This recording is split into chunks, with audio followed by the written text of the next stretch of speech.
To terminate a LANmark connector on a UTP Cat6 cable, first strip the jacket using a set depth cutter, remove across any one of the positions between the pairs as close as you can to the jacket, and then insert the pairs through the wire manager, taking account of the pair orientation depending on which end you're stripping on the cable.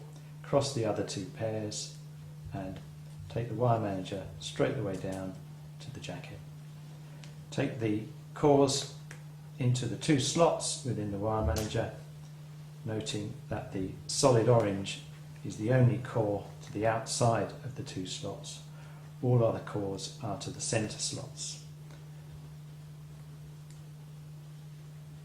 And then remove the surplus cable using side cutters.